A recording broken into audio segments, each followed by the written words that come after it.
Hola, bueno, estamos, parece ya al aire, iniciando la segunda conversación de este ciclo organizado por CCEAC, el ciclo de conversaciones en torno al arte contemporáneo que está conformado por Rodolfo Muñoz y Paula López Droguet.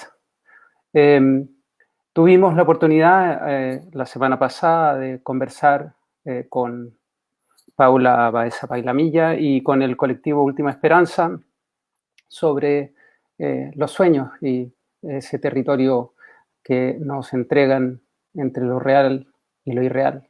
De alguna manera, este ciclo de conversaciones se enfrenta al desafío de hablar, tal como dice su título, Crisis y Cuerpo, de hablar sobre la sustracción del cuerpo que se ha venido dando en condiciones de pandemia. Para eso, hoy día, Rodolfo Muñoz va a encabezar esta conversación donde nos acompaña el colectivo Caput y también la fotógrafa Mónica Miar. La idea es, por supuesto, volver a dar cuerpo y volver a dar voz, sobre todo, a los protagonistas del arte que ya de por sí muchas veces se encuentran de alguna manera restados al primer plano, y en esta ocasión sabemos que tenemos una cantidad importante de cosas que conversar en torno al territorio doméstico. Creo que con eso cumplo con hacer una introducción y pasarle la palabra a Rodolfo Muñoz, al que le agradezco mucho su trabajo. Por mi parte, gracias y bienvenidas y bienvenidos. Muchas gracias, Pedro, y dar la bienvenida a todos los que estén escuchando. Dar muchas gracias al colectivo Caput y a Mónica Nirar por estar acá también conversando con nosotros. Desde Centro de Arte, Paula López Droguet y Rodolfo Muñoz, quien habla, somos un espacio virtual de promoción de las artes, difusión y pedagogía, y contamos con el CCEAC, Conversaciones sobre el Arte Contemporáneo y el taller de imagen. Eh, el SEAC nació el año 2018 y 2019 para dar voz a artistas locales y nacionales, difundir su trabajo en cuanto a los procesos creativos. Es una cosa que nos interesa mucho, el proceso de obra. Y hoy nos encontramos en el segundo ciclo, Cuerpo y Crisis, como bien dice Pedro, para poder hacer una descentralización. El colectivo Caput viene de Iquique y Mónica Aguilar de Santiago, y dar cuenta de la creación en tiempos de pandemia, donde creemos que se ha agudizado todas las problemáticas que Chile ha tenido, y por eso mismo hoy día nos encontramos en el conversatorio titulado Territorio Doméstico, Violencia y Poder, donde se han agudizado, como digo, en el confinamiento. Queremos dar paso a poder revisar los procesos de ustedes, y los procesos que también están viviendo hoy en día dentro del confinamiento en Santiago y acá en Valparaíso. Por eso me gustaría que pudiésemos pasar a revisar y también eh, poder comprender el trabajo del colectivo Caput. Voy a presentar brevemente a Mónica y el colectivo. Mónica Nirar, artista y, visual y fotógrafa, cofundadora del taller Dronefot y directora de la galería Sala de Máquinas en Santiago. Y el colectivo Caput de Quique, que opera desde el trabajo colectivo en el territorio, a través de la conversación y de la acción, conformado por Loreto González y Camilo Ortega. Eh, Podemos empezar con ustedes, chicos, cuando quieran. Hola, hola, ¿cómo están? Hola, primero que todo agradecer a Centex por la invitación y nada, y a presentarnos también para que nos puedan conocer desde lo lejos que estamos. Bueno, el colectivo Caput es un colectivo que nace en Argentina, en La Plata, por allá por el 2011, 2010, que su origen tiene que ver inicialmente con un taller de grabado, donde en la ciudad de La Plata hay muchos talleres de grabado y nosotros decidimos con un grupo de amigos artistas conformar este colectivo. En cada verano nosotros veníamos a Chile, a Iquique, a visitar a la gente, acá a los familiares, y luego en el 2015 decidimos volver. después de 10 años estando afuera. Inicialmente el taller tenía un enfoque en el grabado más estricto y luego se fue expandiendo hacia otro tipo de prácticas. Acá en la imagen que pueden ver es un ejercicio que realizamos en el centro de la ciudad, donde comenzamos a reconocer en distintos signos y símbolos la práctica cotidiana de como el barrer o encerrar la casa como una posibilidad de un ejercicio artístico y también pedagógico. Esa actividad se llama barriendo el patrimonio o sacándole lustre al patrimonio, y tiene que ver con eso, con cómo podemos visibilizar otros detalles o otros elementos que la gente no reconoce y que son un poco invisibles. Ahí básicamente lo que nosotros intentamos hacer es que debido también a la ausencia de muchos espacios aquí institucionales o también talleres de arte, escuelas, etcétera, nos abocamos básicamente más allá de la prensa de grabado a poder hacer un desplazamiento gráfico, pero ya con materiales caseros, ¿no es cierto?, domésticos, como vemos ahí, y con acciones también que tienen relación con la cotidianidad. Entonces, esta imagen se enmarca dentro de un congreso de educación artística que se hace acá en Iquique, llamado Raíz, y lo que nos piden es hacer un taller de grabado, pero claro, en ese sentido no quisimos llevar la prensa ni poder utilizar la gráfica más tradicional, sino más bien poder hacer un ejercicio de reproducción de ese patrimonio que es Calle Baqueano, que es la calle patrimonial de la ciudad, a través de un encerado. Entonces, lo que hacemos es un frotado. Entonces, ahí también lo que nosotros intentamos prácticamente hacer todo el tiempo tenemos una doble función, que es poder educar a la población local de educación artística. Entonces, aquí estamos de alguna manera también aprendiendo lo que es el grabado en tanto sustracción y adición.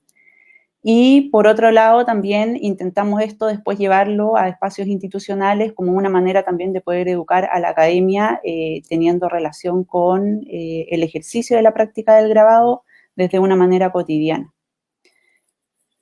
También es interesante porque acá en la ciudad, desde hace mucho, o sea, nunca ha habido una formación artística, entonces cuando llegamos entendemos de que hay que salir a la calle, que ese es el ejercicio que hay que hacer. O sea, como la mayoría de nuestras prácticas tienen que ver con el afuera. Y también cómo somos capaces de darnos cuenta de que hay un montón de detalles domésticos en la cocina, en nuestro cotidiano, que empezamos a relevar y empezamos a reconocer. Y bueno, eso también se hace importante dentro de nosotros porque empezamos a dar cuenta, a reconocer que en la historia local, ¿no es cierto?, están elevadísimos y súper instalados los patrimonios monumentales que abordan la chilenización y problemas básicamente que tienen que ver con el territorio como Estado-nación, ¿no es cierto? Iquique, la región de Tarapacá y en mayor parte todo el gran norte de Chile han sido espacios sustraídos, explotados y también expropiados, por no decirlo, para salvaguardar la economía del país. Y eso, bueno, está instalado en el imaginario local, que es muy potente, desde, no sé, un 21 de mayo hasta recién pasado, por ejemplo, la Virgen de la Tirana. Y en ese sentido, nosotros también quisimos, a la vuelta, después de 10 años de no estar en Iquique, de estar trabajando, estudiando en Argentina, a la vuelta quisimos reconocer esos otros patrimonios, esos otros saberes locales que están insertos mayormente en las cocinas, en los espacios que para nosotros son más allá de ser interesantes, son espacios de fuerza popular, que lo sabemos reconocer en nuestras madres, en nuestras abuelas, y que sin duda son espacios simbólicos también de origen revolucionario. Por llevarlo a un contexto histórico, en los años 40, si mal no recuerdo, se hizo aquí en La Pampa, en La Salitrera, una intervención que se llamaron Las Cocinas Apagadas, que lo pueden encontrar en textos de Sergio González, un historiador local, también premio nacional. Y estas cocinas apagadas, lideradas en parte por Teresa Flores, ¿no es cierto?, quien fue una feminista de la época, con un montón de otras mujeres más, también tenían esta relación con la industria del salitre, cómo ellos alimentaban a gran parte de los obreros, que bueno, eran la fuerza de trabajo, el cuerpo, ¿no es cierto?, de esta explotación industrial, y ellas deciden para poder conseguir mejor calidad de vida, evidentemente, también, y para posicionarse como mujeres, apagar las cocinas de la salitrera y, bueno, ponerse en marcha también por la lucha que les correspondía. Entonces, todas estas cosas que fuimos investigando a medida que fuimos llegando de vuelta a Iquique, nos hicieron mucho sentido también con esta precariedad de la institución artística.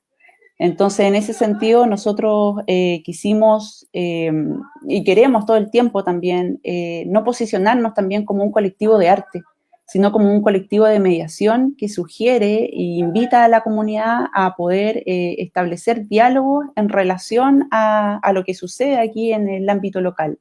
Eso a través de los signos, los símbolos y, bueno, las cosas que también reconocemos en nuestro territorio.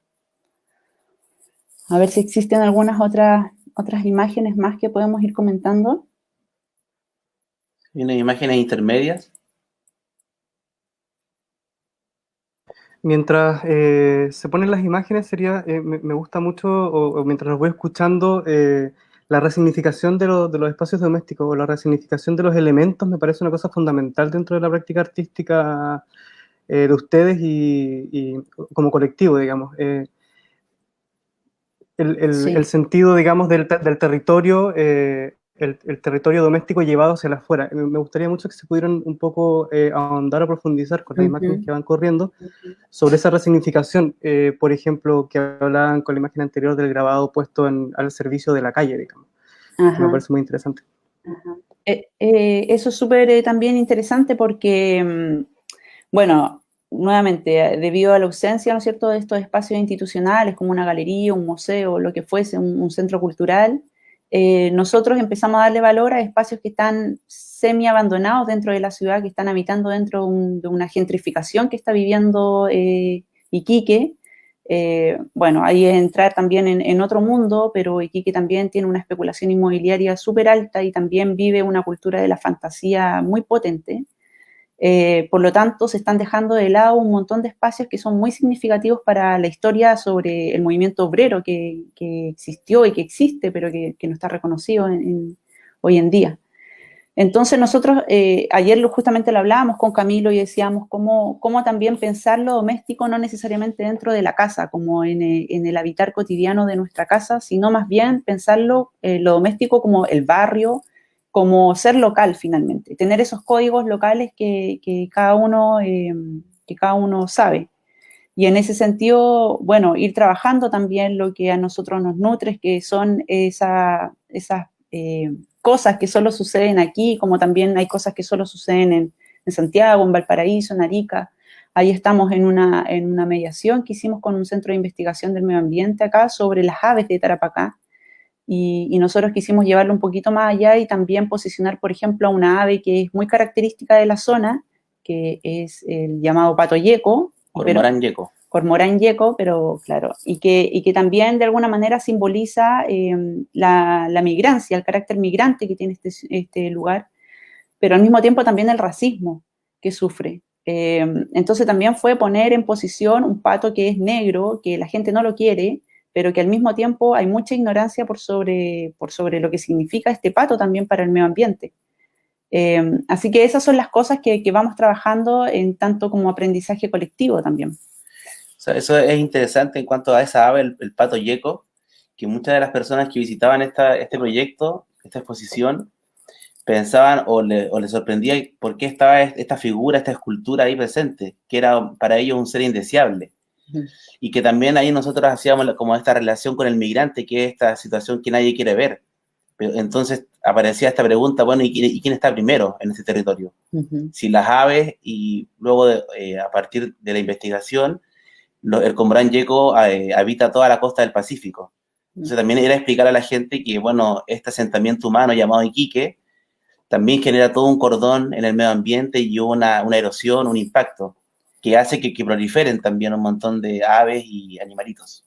Y ahí mismo también comentar que, bueno, ahí está el gaviotín chico, que es una ave que está en peligro de extinción, que también habita estas costas, que ahí nosotros esta exposición que mostramos, que también fue un proceso de mediación, todos son procesos de mediación para nosotros porque estamos ahí también, como no somos ni artistas, ni tampoco trabajadores sociales dentro como del campo de acción. Si en la vida real profesional lo somos, pero dentro como de estas dinámicas que es Caput, que finalmente es una especie de sentimiento también que llevamos a cabo, en esta exposición lo que nosotros hicimos fue llenarla de aves de la zona con materiales reciclados, en realidad basura, botellas que recogimos de la basura y que instalamos en este palacio. Entonces también eso es como la contradicción que se vive constantemente. Y es interesante porque también eso hablaba del sobreconsumo que hay acá, producto de la SOFRI, de la zona portuaria. Entonces, para las personas que visitaban el proyecto, era interesante ver cómo su propia basura estaba puesta en este palacio. Y un palacio que también tiene una carga salitrera de principio de siglo, de la riqueza, de la abundancia. Que finalmente esa es la contradicción en la que vivimos aquí todo el tiempo, esa crisis que nosotros la tomamos como una oportunidad finalmente. Y aquí, bueno, este es un ejercicio también que hicimos en un consultorio con adultos mayores, también como un proceso de mediación a través de la kinesiología, de estas cuestiones motoras, ¿no es cierto? Donde llevamos cajitas, son cajitas repletas de cosas que recogemos en la feria, y le llamamos cajas curatoriales porque cuando las ponemos en la mesa invitamos a la gente, a las personas que están participando, a poder encontrarse con esos objetos y poder construir un discurso a través de eso. Y eso se forma un juego inevitablemente que es súper divertido también porque podemos decir lo que queramos, estamos resignificando los objetos todo el tiempo y eso también es una manera de sacarle carga histórica también a los símbolos en medio de los que vivimos. Y que tiene un sentido en relación con lo doméstico, que las casas están repletas de objetos en desuso, estos cachivaches de las vitrinas, los objetos que tienen que ver con la cocina. Entonces, estas cajitas son una acumulación y una recolección de un sinfín de objetos de nuestras propias casas y de las ferias que habitamos. Uh-huh. Acá esto es también un proceso de mediación que llevamos en una ex estación de ferrocarriles que hoy en día está abandonada, que fue el gran fuerte también de la época salitrera debido a que llegaban ahí todos los trabajadores y bueno, también un lugar importante para los migrantes, que hoy en día, como decía, está abandonada, se supone que era también una cuestión ahí institucional, y que decidimos hacer un almuerzo colectivo viendo un documental de una experiencia que habíamos tenido en la frontera Chile-Bolivia, un intercambio de alimentos, y invitamos a la comunidad a comer una comida típica local, que en realidad son lentejas, que las comemos todos, pero la manera en que se sirve aquí en Iquique es distinta, que es seco, no es sopeada, es la lenteja con el arroz al lado seco, y eso también lo poníamos en valor porque es una costumbre que llevamos a cabo muy vinculada a los lazos que tenemos con Perú. De comer el arroz extremadamente seco. Entonces eso era también bien bonito, le poníamos un individual donde podían dibujar la comida, que eso también invitamos, justamente estaban con nosotros el colectivo Mitch, así que pudimos trabajar en este almuerzo colectivo viendo la tele como lo hace cualquier familia, ¿no es cierto?, en su casa. Y ahí nuevamente es como el arroz, la lenteja, esta comida de obreros, que la ponemos en este espacio intermedio entre arte, ficción, uh-huh, y también que tiene que ver con los lazos con Bolivia y con Perú. Chiques, a mí me surge un poco, mientras vamos hablando, y sobre el territorio expandido, que más o menos es el territorio donde ustedes, si bien trabajan, pasan lo doméstico, se van a lugares abandonados, pero también como se ha podido, o como conocemos el trabajo de Rebalses en Choro, uh-huh, el trabajo con la comunidad. Me gustaría hacer el enlace con el contexto actual, porque debe ser terriblemente complejo poder volver a resignificar espacios cuando existe el confinamiento o en términos de pandemia, digamos. ¿Cómo su proceso creativo, el proceso de obra ha ido variando en estos ya van 4 meses de si bien no en todas las comunas y regiones de Chile están en confinamiento como cuarentena, pero sí hay un cambio en el proceso general? Sí. ¿Cómo lo han vivido ustedes y sus procesos artísticos o creativos? No ha sido tan complicado porque no tenemos tampoco como esa finalidad, ¿no es cierto?, de poder construir obra a cabalidad, sí construir acciones, de poder invitar a la comunidad a generar acciones, ¿no es cierto?, que estén relacionadas con la creatividad, de poder emitir discursos, ¿no es cierto?, o a comunicarnos a través de un proceso más creativo. Y eso lo hemos podido seguir haciendo, ya sea a través de un programa que tenemos que se llama Reanimaciones, que justamente consiste en esto, en poder reanimarnos conjuntamente, y lo que hacemos son desafíos. A través de las plataformas Facebook, qué sé yo, Instagram, enunciamos desafíos, es como, no sé, que son también súper ambiguos, pero es una manera de jugar y también de poder proporcionar cierta educación artística más vinculada a lo contemporáneo. Entonces, por ejemplo, uno de los primeros que hicimos fue como instala tu bandera en el punto más alto de tu casa. Y eso ya era como totalmente abierto a tu creatividad. Algunas personas dibujaron su casa y pusieron una bandera también dibujada en el punto más alto. Otros lo hicieron. Concretamente se subieron al punto más alto de su casa e instalaron una bandera también con un mensaje. Y por ese estilo hemos caminado hasta el día de hoy. También con el colectivo La Pan de Valparaíso estamos generando una plataforma que se llama Reparaciones Circulares, donde hemos llevado a cabo una curaduría virtual también para un público enfocado en mujeres y disidencia a nivel internacional, que consiste también en una mutual de apoyo, que ha estado súper interesante porque al mismo tiempo hemos producido un ejercicio creativo y artístico dentro de la plataforma misma como exhibición. Y estamos trabajando también en otros proyectos que no necesariamente están vinculados a la participación del público en sí, pero sí en algún momento la van a tener. Por ejemplo, creación de algunas intervenciones en espacios de Sename.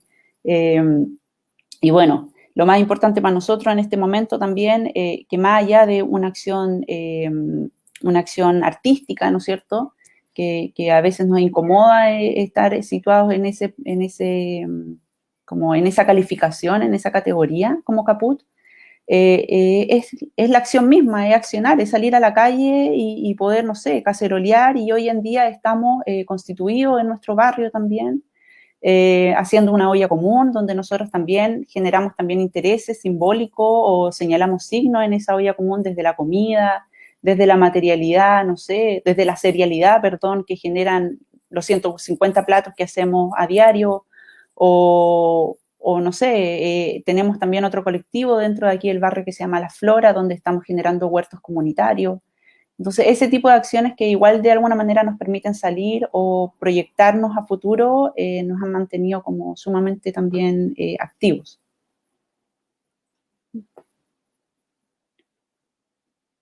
Ahí va un Claro, poco porque me como... imagino que...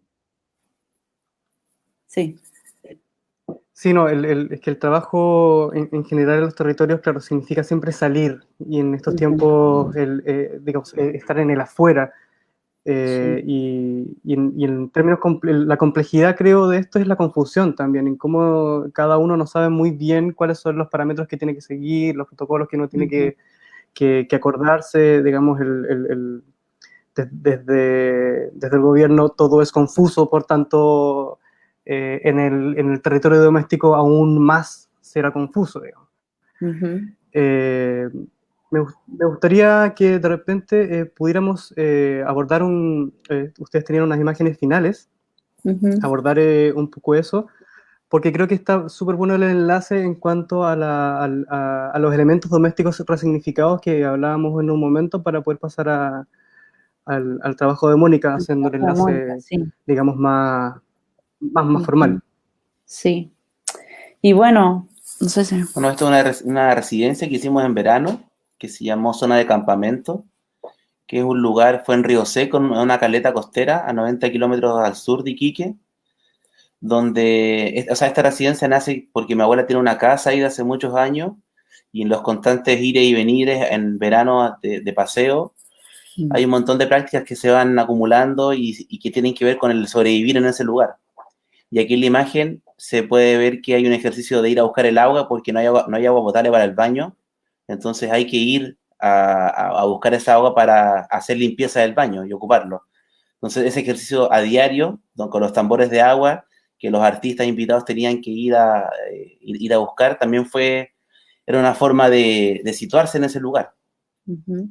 ese espacio que es una programación que nosotros tenemos anualmente que se llama Residencia Refugio Río Seco, la venimos haciendo desde el 2015, bueno, invitamos a diferentes artistas, finalmente es una red que funciona bajo la economía de la amistad, por no decir autogestionado, pero es lo mismo, y lo que nosotros hicimos este verano fue, como decía Camilo, hacer una curatoría bajo el nombre de una zona de campamento donde quisimos hablar sobre la habitabilidad y la vivienda en Chile, en zonas extremadamente periféricas. Si Iquique ya es periférico, Río Seco es extremadamente periférica, donde viven con una violencia sobre la pobreza muy, muy fuerte.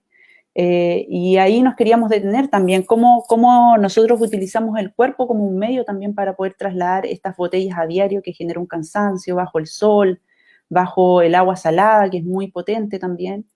Y vamos generando distintos ejercicios que en la cotidianidad hacen estas personas que viven en las caletas o también los veraneantes, como por ejemplo hacer una sombra, que es lo que estamos viendo. Hacer una sombra donde podamos, situarnos abajo de esto, a compartir una comida, un fuego, un dibujo, un baile, qué sé yo, hasta, no sé, hacer caminatas extensas para ir a buscar agua, donde el cansancio también se hace muy, muy evidente.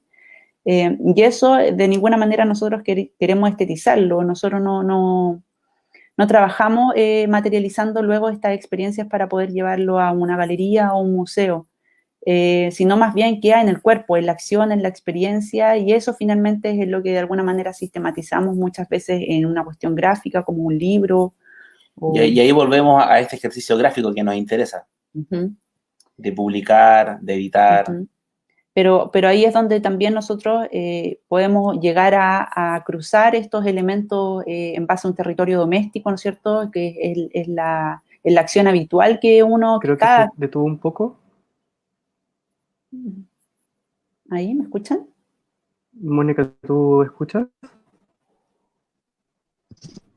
¿Sí? ¿Ustedes me escuchan? Ah, ya, perfecto. Entonces puede que...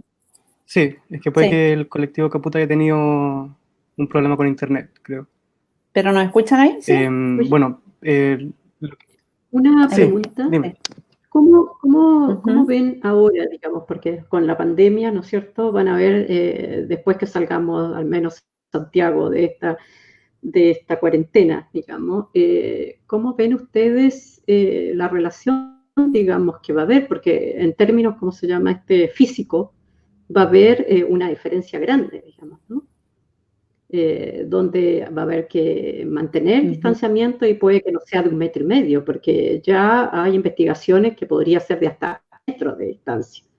¿Cómo ven, digamos, esa parte con relación a su trabajo? ¿Va a tener una influencia? Yo creo que con mucha incertidumbre. O sea, lo que nos ha pasado, yo creo, es como pensar en, no sé, en este caso, pensar en un verano, cómo será este verano que viene, podremos ir a la playa juntos o no, podremos seguir realizando actividades de este tipo, cuál será como lo que nos deviene. Igual yo creo que lo que veníamos hablando, que nosotros estamos muy enfocados en estas cuestiones domésticas vinculadas a la comida, por ejemplo. No mostramos todas las imágenes, ni tampoco están todas las imágenes ahí, pero en muchas oportunidades hemos creado acciones que tienen relación con compartir el alimento, como el arte también como un espacio de encuentro. Y esas acciones las seguimos hoy día realizando a través de una olla popular. A lo mejor no con una comunidad exagerada, pero sí vamos también repartiendo comida aquí en nuestro barrio, que es el espacio que nos interesa también habitar como una cuestión de micropolítica. Entonces, claro, lo que decía antes, hoy en día a lo mejor más en silencio, sin con tanta gente trabajando, igual seguimos desarrollando algunos ejercicios de intervención, como por ejemplo lo que decía en el Centro Nacional del Menor, en Sename, o en otros espacios, ¿no es cierto?, que podamos instalarnos a lo mejor a trabajar solo los dos. No sé, Camilo ha seguido realizando de manera más silenciosa murales también, o también trabajando cada uno aquí en la casa a lo que se dedica. Pero yo creo que a lo que se refiere Mónica es que, o sea, esto sin duda pone es un desafío cómo generar acciones colectivas en la calle y también de que venimos de un estallido social que tenía que ver con los cuerpos unidos, con una cuestión del colectivo que se unifica en una sola masa. Entonces, hoy día nos enfrentamos a normas y a distancias sociales y hay un montón de ¿cómo decirlo?, de normas que tienen que ver con la salud y con la higiene. Sí. Pero por mientras igual inventando, no sé, espacios sonoros o algo que también nos pueda permitir llevar a cabo algún tipo de acción. Hace unos días, para comentar, fue la fiesta de la Tirana y no pudimos nadie subir a la Pampa a hacer el rito de todos los años y nada, fue espectacular como a las 12 de la noche salió, yo creo que todo Iquique a la calle a prender bengalas, a prender fuego a la calle, a bailar los diablos sueltos. Y eso fue una experiencia que nos mantiene vivo igual, porque todo el tiempo nos da, ¿no?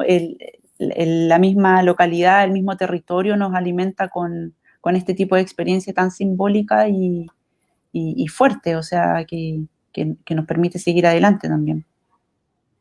Pero sin duda hay una energía que estaba contenida, así que se pudo ver en esta fecha de la Tirana, y ahora viene San Lorenzo, entonces hay mucha gente que es muy devota a estas festividades, y hay una cuestión muy intensa, de mucha energía contenida, de estar en estos encierros, de que la gente no se puede abrazar, y que se pudo ver para el 16 de julio.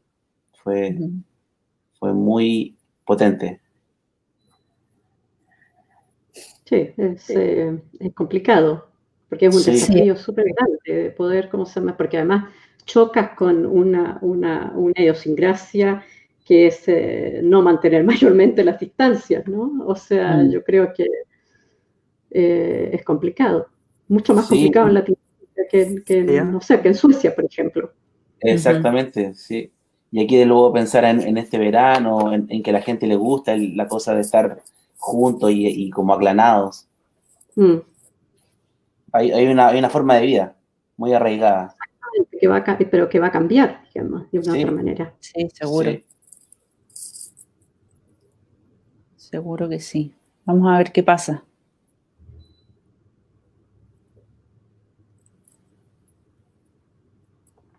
¿Cierto? Disculpen, tuvimos como unos problemas de internet, entonces aparecí yo, que soy la otra integrante de SEAC. Así que vamos a mantenernos en el resto de la conversación de esta manera, por si es que volvemos a tener problemas en la conexión. Y vamos a pasar ahora a Mónica Anirar, a quien nos mostrará su trabajo. Así que Mónica, cuando tú quieras, estamos contigo.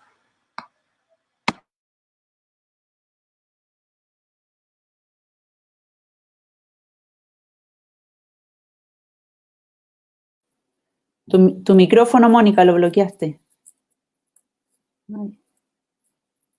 Perdón. Sí, estaba bloqueado. Voy a empezar con género, mostrando algunas imágenes y contando un poco de qué se trata el trabajo. Sí. Bueno, género, como ustedes habrán podido leer capaz en la biografía un poco, yo vengo de Suecia, soy hija de exiliados. Y bueno, vengo a Chile hace, no sé, 2001 creo que fue, y me encuentro a visitar a mis padres que habían regresado a Chile a vivir. Y me encuentro con una sociedad totalmente diferente a la que yo me había criado, digamos. Yo estuve en Suecia más de 30 años y pasé prácticamente toda mi vida, digamos, en Suecia. Por lo tanto, llego a Chile y me produce un shock bastante grande, digamos, en términos de como individua, de sentirme, de ser mujer y ser tratada, como se llama como una ciudadana segunda clase, cosa que yo nunca había sentido, digamos, que no estaba dentro de mi realidad. Y empiezo, ¿cómo se llama? A notar varias, ¿cómo se llama? Varias actitudes, comentarios, el lenguaje que se usaba frente a las mujeres, estos estereotipos de las mujeres de la televisión, que fueron tremendamente, ¿cómo se llama? Chocantes para mí. Yo milité en el feminismo durante prácticamente, no sé, de los 15 años. Y por lo tanto yo creo que se me agravaba un poco más realmente, como se llama, el sentir, digamos. Y bueno, y a través de toda esta experiencia, digamos, yo también tengo procesos largos de obra. Mis procesos de obra no son de un mes para otro, son bastante largos, pueden demorar varios años. Y este trabajo nace a través de esa realidad, digamos, que estaba viviendo. El género, como ustedes pueden ver, son objetos que son forrados en tela. La tela no es por casualidad, sino que las telas son elegidas, las elegí a través de una investigación, de preguntarle a las amigas, de investigar un poco qué tela usaban las niñas en Chile, que eran tradicionales.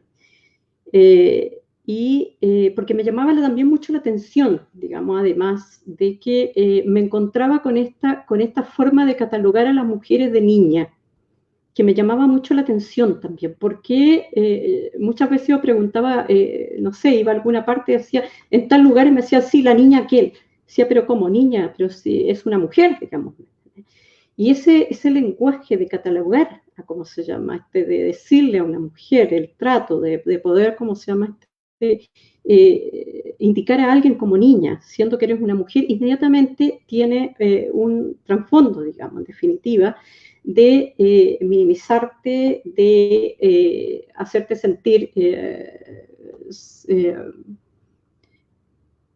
humilde, que es una palabra en sueco que a veces me cuesta encontrarla en español, pero como que no tienes como el poder de decisión, digamos. ¿Entendés? Y realmente todo mi trabajo, como se llama, siempre ha pasado por el derecho a elegir, digamos. Y otra cosa que me llamaba mucho la atención también era que la mujer prácticamente no tenía mucho derecho a elegir. Solamente el hecho de, ¿cómo se llama? No tener derecho al aborto, por ejemplo. Yo venía de un país donde el derecho legal del aborto existe del año 68. Y creo que, ¿cómo se llama? Eso es uno de los derechos, digamos, fundamentales, ¿me entendés? De la mujer, de poder decidir sobre su cuerpo, sobre su maternidad, si es que quieres tener hijos o no quiere tener hijos. Y bueno, y mi trabajo, ¿cómo se llama? Empiezo a forrar estos objetos que van, ¿cómo se llama? Contando, digamos, relatando los objetos que identifican, digamos, en cierta medida a la mujer, ¿entendés? Que culturalmente te van, ¿cómo se llama? Indicando, ¿cómo se llama? Que si eres mujer o no eres, ¿cómo se llama? O qué sexo determinado tienes, o te determinan, digamos, el sexo. Pero entonces estos géneros estas telas son, ¿cómo se llama? Géneros tradicionales que usan las niñas. Acá, como ven, ¿cómo se llama?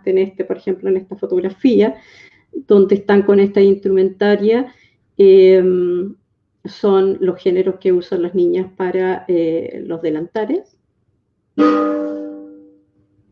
Y los otros, como se llama, en el cual está forrado también, son géneros que, según estuve conversando con la gente de las tiendas, son géneros que las niñas, que sus madres llevan para los dormitorios de las niñas.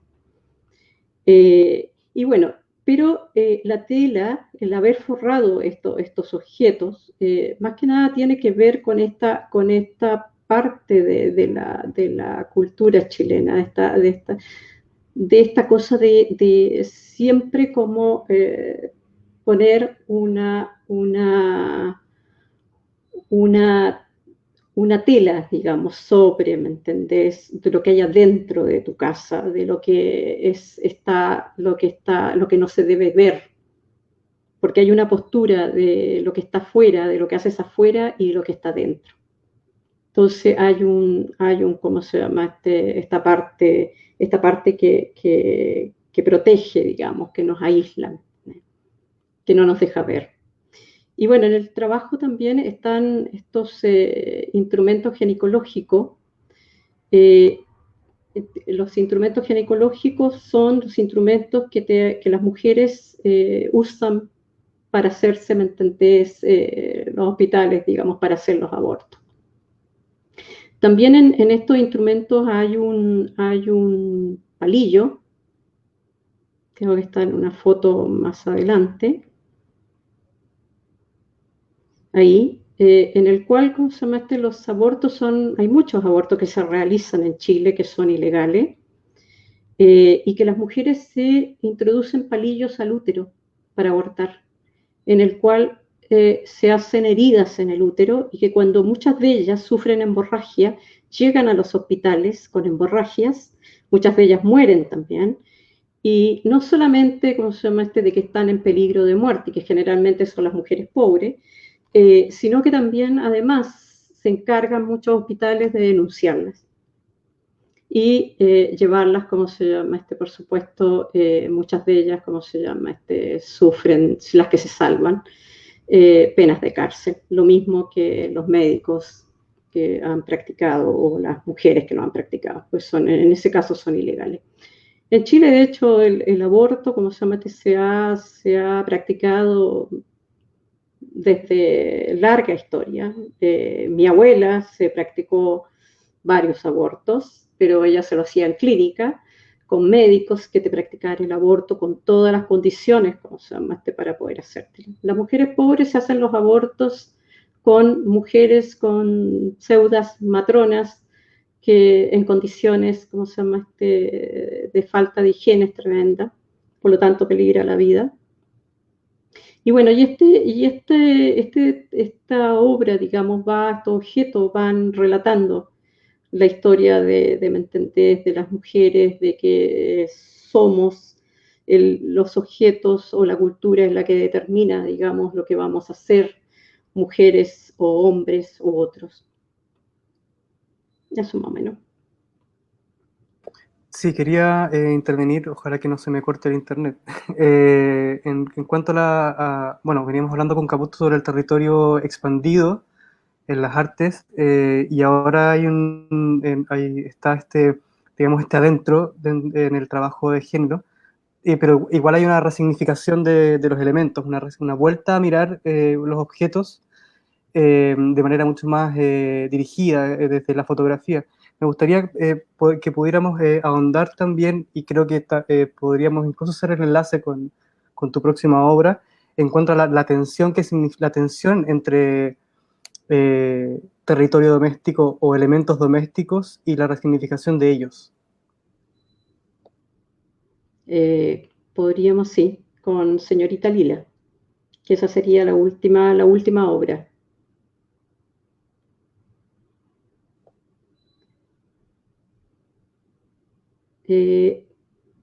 Hay fotos de Señorita Lila.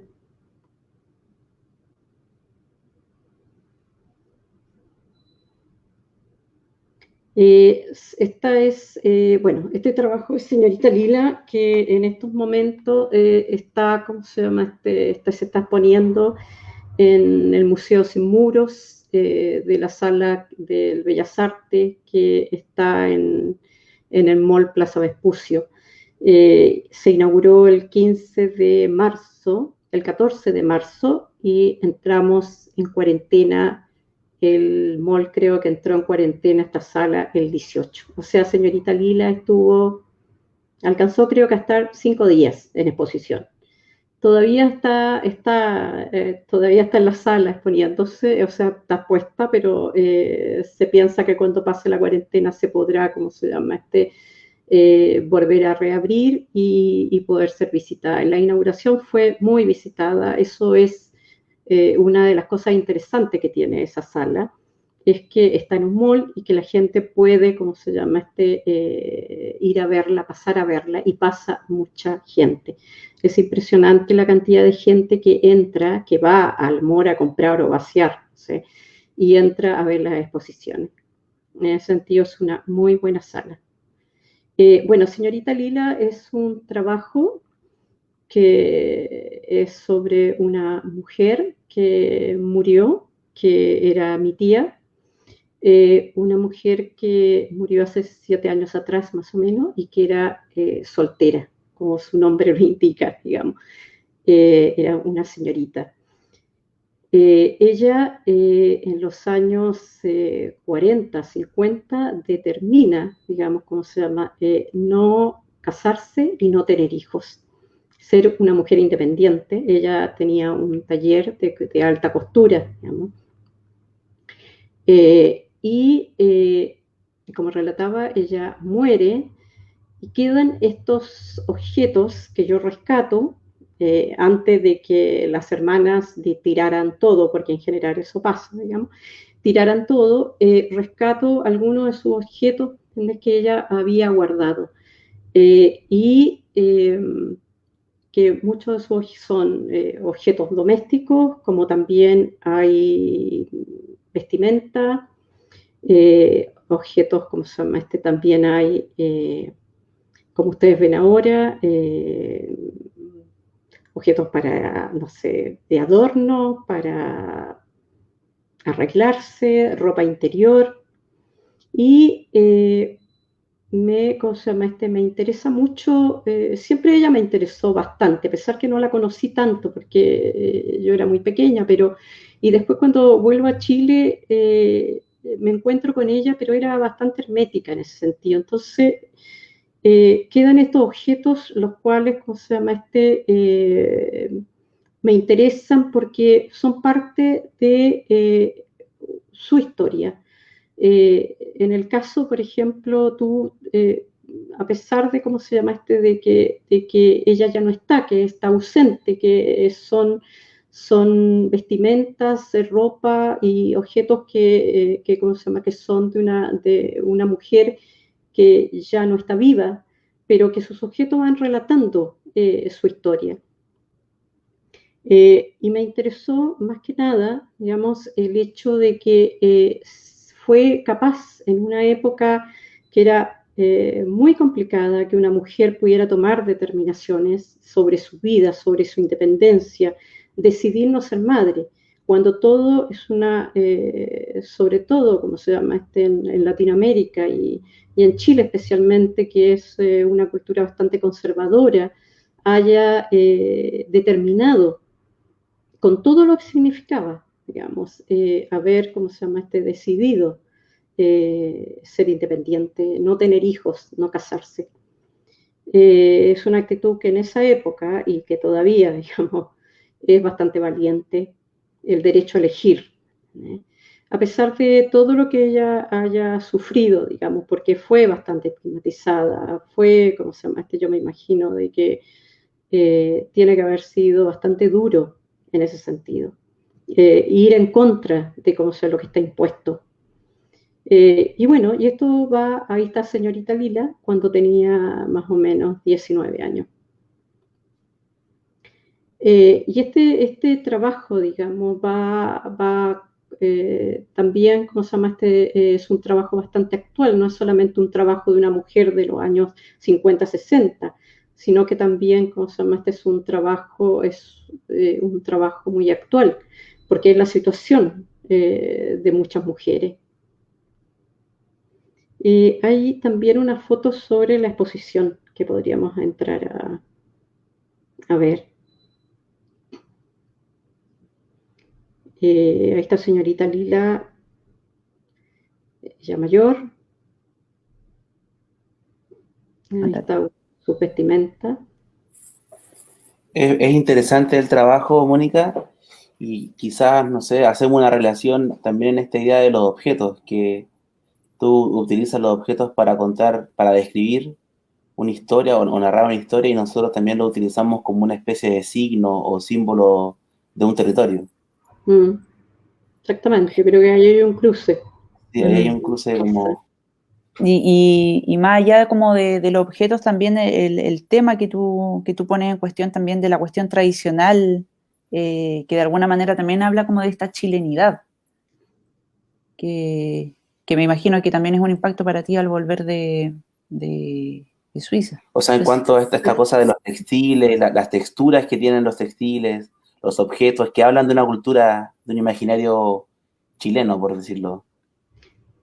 Por supuesto, porque, no sé, cuando ha venido, porque la exposición primero estuvo en Sala de Máquinas, en la galería que que nosotros tenemos y que dirijo. Y también la gente que la vino a ver, de todas las edades vinieron a verla, era una de las cosas que le llamaba la atención, que todos se identificaban con algún objeto.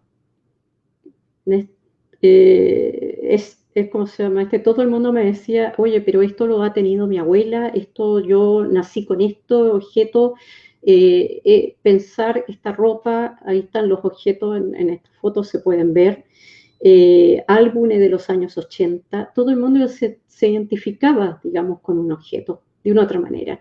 Y para mucha gente, también yo creo que, como se llama, encontró a una mujer que, a pesar de ser soltera, como se tiene ese concepto, digamos, que si eres soltera o solterona, ya no dejas de tener una vida sexual, ¿entendés?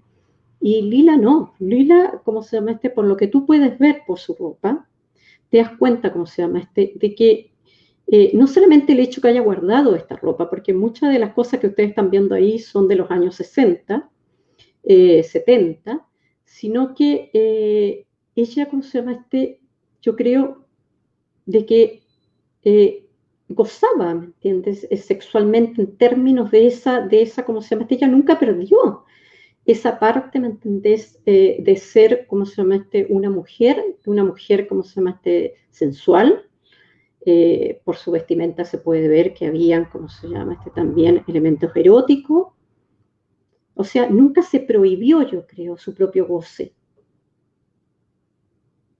Que es donde, ¿me entiendes?, entran en conflicto esta parte, ¿cómo se llama?, de la cultura, en este caso chilena, y del cuerpo, de que la mujer, ¿cómo se llama?, es prácticamente un pecado sentir goce, sentir placer, el autoplacer, ¿no es cierto?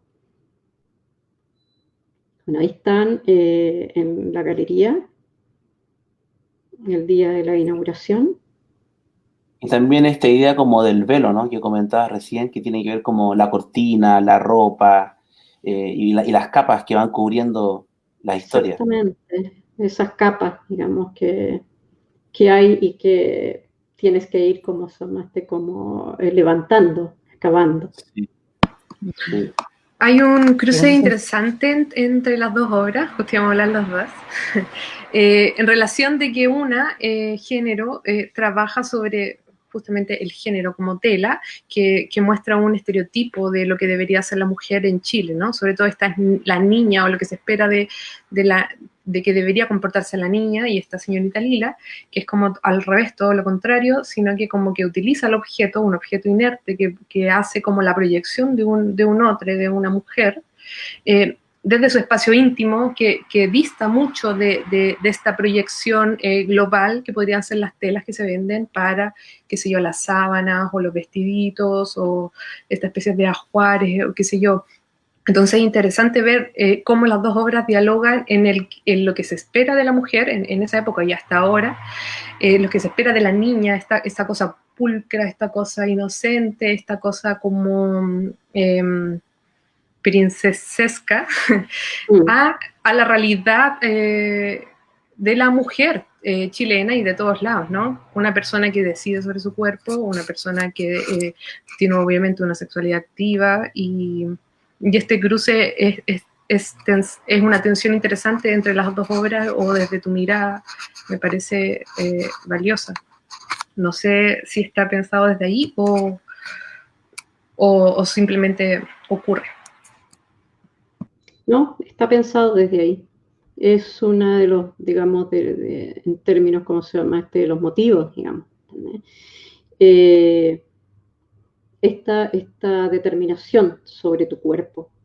De estos cuerpos que están en crisis también, permanentemente.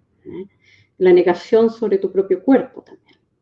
El esconder la parte, digamos, ¿me entiendes? Esta parte de velar, digamos. Bueno, ¿podríamos ver la otra foto anterior, más o menos para explicar? De hecho, está a punto de intervenir para preguntar sobre la relación de los objetos de Lila con la violencia. Y me acordé porque estábamos hablando antes de esas fotografías de estas flechas y direcciones con frase. Claro, porque Lila también tiene su historia.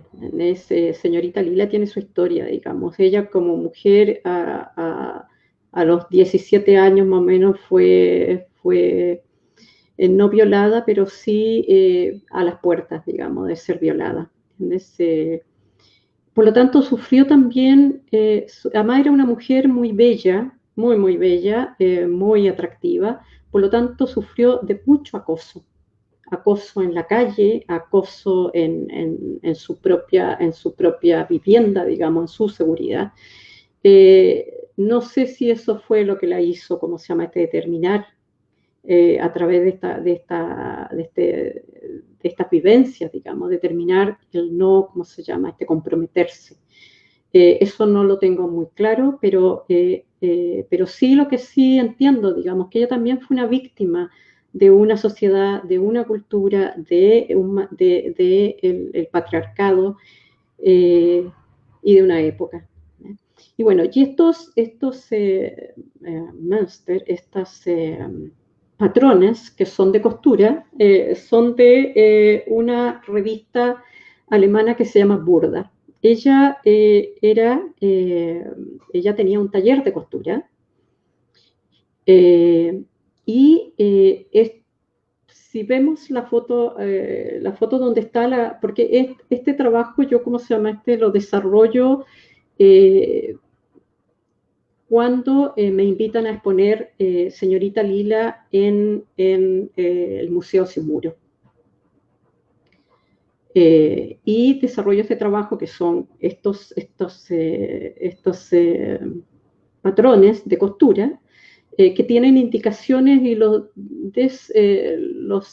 vuelvo son patrones que yo junté, 3 patrones en general, que junto y hago uno solo y que contienen frases de micromachismo. Y que son frases que nosotras las mujeres, inclusive las mujeres las utilizamos, ¿entiendes? Muchas veces.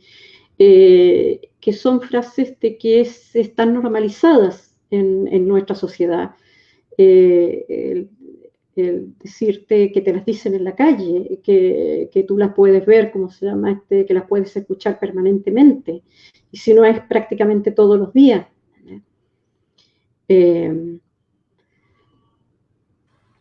Mónica, tenemos una pregunta de Loroama, te la leo. Dice, hola Mónica, te consulto desde qué lugar toma la decisión de trabajar con la representación del objeto en una fotografía y no con instalar el objeto en sí mismo en sala, en tu propio proceso creativo. Sí, bueno, lo que pasa es que yo soy del mundo de la fotografía, soy fotógrafa, digamos. Por lo tanto, ¿cómo se llama? Para mí el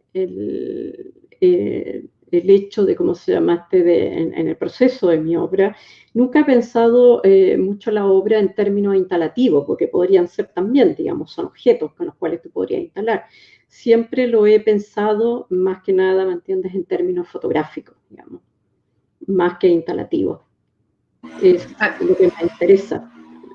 A mí me parece que la fotografía vuelve a objetualizar el objeto, ¿no? O sea, lo vuelve imagen nuevamente, entonces por ende como que se carga de más sentido en relación a tu trabajo. De repente cuando vemos, estamos en presencia de un objeto en sí mismo, tiene mucho a la persona, ¿no? Y creo que en el caso de tu trabajo es un poco lo contrario, es como un poco jugar con este prejuicio y jugar un poco con este estereotipo del ser, más que la persona en sí mismo, ya sea señorita Lila u otras mujeres u otras chicas, sino que el estereotipo de ser mujer en un lugar me parece que se potencia con la fotografía del objeto más que el objeto en sí mismo. Sí, posiblemente, ¿sí? Al menos nunca la he pensado, digamos, mis dos trabajos en términos expositivos, en términos expositivos de, ¿cómo se llama? De instalación. Y bueno, ahí, ¿qué dice? Antes la solterona era infeliz. Ahora se espera que la solterona sea feliz, independiente, trabajadora, exitosa. Si no lo es mal visto. Finalmente, siempre es mal vista la soledad femenina. Bueno, yo voy a contestar, digamos, un poco la pregunta o sea, el comentario, digamos, que es más vista la soledad femenina. Sí, yo creo que sí, que todavía, digamos, como se llama, se ve mal, se cuestiona, digamos, que una mujer decida estar sola. Por supuesto que sí. Pero pienso de que a medida que vayan progresando, de que tengamos, como se llama, más derechos, que tengamos más libertades, pienso que eso también va a ir cambiando. Bueno, ahí están los patrones con las frases y ese espejo que está ahí, que esto es en la exposición en el Museo Sin Muro, es el espejo que era de señorita Lila. Ella tenía ese espejo donde lo tuvo, no sé, ese espejo debe tener 100 y tantos años, por lo menos. Fue un regalo que le hicieron y que ya había sido de varias generaciones atrás. Y que cuando ella murió, yo de muy chica le preguntaba, digamos, de que ese espejo a mí siempre me llamó la atención porque lo veía enorme cuando era pequeña. Entonces era como el centro de todo ese espejo. Y una vez le dije que cuando ella no estuviera, siendo muy pequeña, yo quería el espejo. Cuando ella murió, quedó, digamos, dejó clarísimo siempre de que ese espejo era para mí.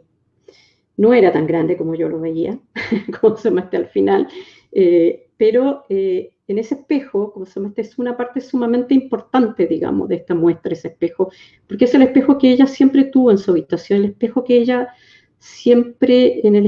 siempre se miró, en el espejo que tiene, seguramente, ese espejo vio muchas cosas, vio pasar los años, vio pasar su belleza, vio también los momentos de cuando ella empezó a envejecer, vio los momentos ¿me entendés? Cuando ella seguramente se ponía esa ropa interior, tenía sus goces eróticos, seguramente. Es un espejo que tiene mucha memoria. Desde ahí veo muy interesante la relación, bueno, de hecho ahí hay casi una instalación ¿Sí? en tu obra, digamos, intervención dentro de los géneros, y cuando estábamos hablando, Caput también había hablado un poco de las capas o de los géneros, se me vino a la cabeza, bueno, no se me vino a la cabeza, yo creo que los dos trabajos, sus dos procesos creativos tienen a la vez capas de interpretaciones y capas narrativas, ya desde la fotografía documental, como bien decía Paula, en agregar capas de significado en la sola idea de tener un acto fotográfico registrando un objeto y no presentando un objeto, presentando un objeto en la fotografía. Veo una relación muy interesante por ejemplo, Caput, las acciones que ustedes realizan, también hay, digamos, un ocultamiento de muchos otros conceptos o muchas otras narrativas que solamente el almorzar, digamos, el almorzar, tomar once, comprende una lista de significados interesantes y complejos dentro del territorio. Y ahí creo que es una cosa fundamental que podemos hacer el cruce entre los dos trabajos en cuanto a que no son literales del todo, para poder llenar de significado simbólico cuando uno, si bien está experimentando la acción artística o la acción de estar en un museo viendo la fotografía. Me gustaría que si a lo mejor pudiéramos hacer ese cruce desde ustedes hacia Mónica para poder hablar un poco de esas capas, ya también ir cerrando un poco la conversación, las capas de significado que tiene el volver a resignificar ciertas prácticas y ciertos objetos. Sí, fíjate que a propósito de las capas es un término que nosotros siempre utilizamos mucho también por estar vinculados al grabado. Y en ese sentido también muchas veces hemos dialogado en términos del concepto de palincesto. Como una capa por sobre otra, más allá de las históricas, también son las ecológicas que vivimos aquí en nuestro territorio, porque nosotros vivimos en un espacio geográfico muy, muy angosto, que desde la costa hasta la cordillera, donde hay muchos intercambios culturales. Cómo también lo llevamos esa presencia de esas capas a nuestro trabajo. Y eso es súper interesante porque, como dices tú, no es solamente una acción literal en relación a no sé, a un saber doméstico, a un saber local, sino más bien detrás de esas capas hay otras más que las dejamos ver también, que tienen relación con un poco la deconstrucción del patrimonio hegemónico, institucional, con esta cuestión también que habitamos diariamente relacionado a la chilenización o a lo tradicional que se quiere instalar acá en el desierto, proveniente también desde un centralismo. Todas esas cosas, claro, son interesantes también de que no hay una acción directa, sino que hay mucho también por descubrir debajo de eso. O sea, yo creo que intentamos hacer eso, como levantar un objeto como lo hace Mónica, pero que ese objeto, contrastado con el territorio y con la carga histórica que tiene, devela y contiene un montón de pequeños significados y líneas de acción, cuando son acciones colectivas con la gente que las vamos comentando, las vamos dialogando, poniendo en crisis, y también eso es súper rico. Ahí está como en imagen el proyecto Rebalse, que tiene que ver con el textil en Los Choros, en la cuarta región, donde trabajamos con un grupo de cerca de 40 mujeres, haciendo una cartografía de todo el territorio de la higuera. Uh-huh. Entonces, también ahí es interesante porque levantamos estos otros patrimonios que tienen que ver con la riqueza que cada mujer o trabajador tiene en su casa. Uh-huh. Ya sea como la picota, la escalera para trabajar un huerto, el balde, y así un sinnúmero de objetos e íconos que dan cuenta de cómo estas personas habitan este lugar.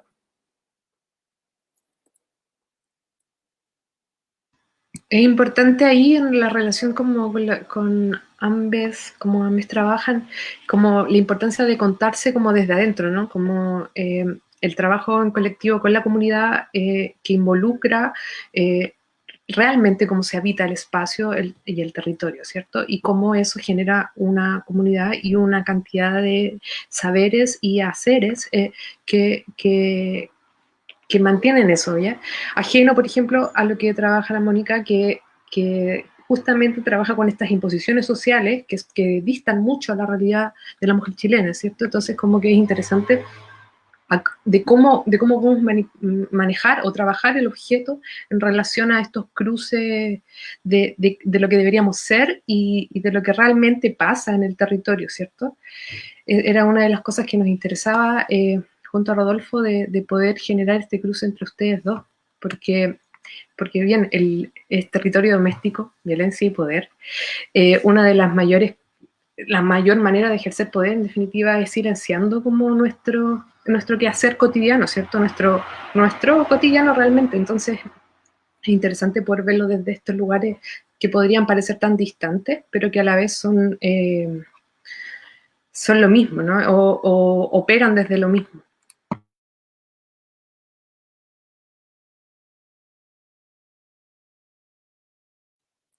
Sí, como que se cortó el audio, parece. Pero no sé si me escuchan. ¿Escuchan? Sí, se escucha. Sí. Sí.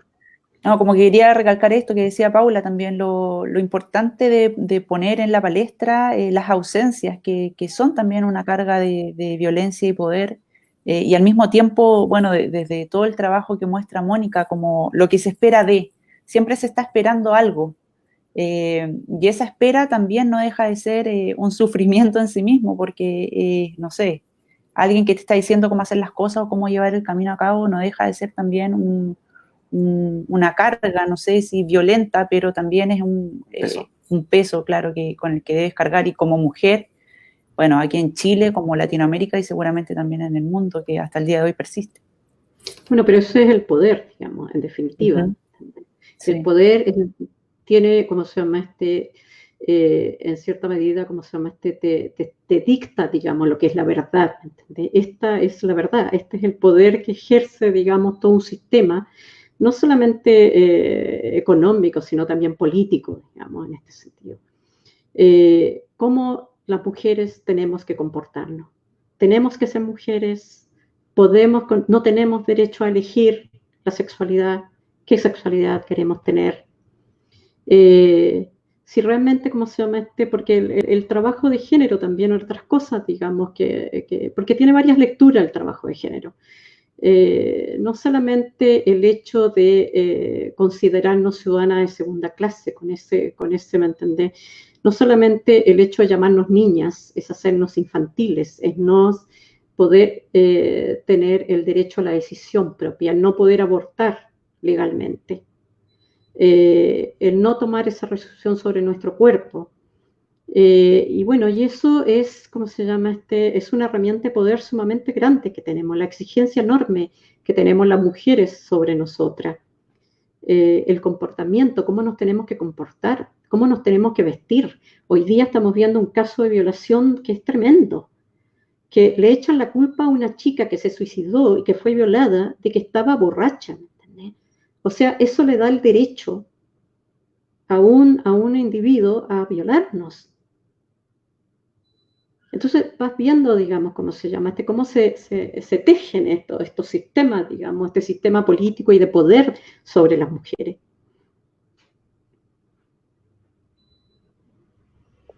Muy bien, Mónica, Colectivo Caput. Estamos llegando al cierre de la transmisión. Quería darle las gracias a nombre del Centro de Arte por esta conversación.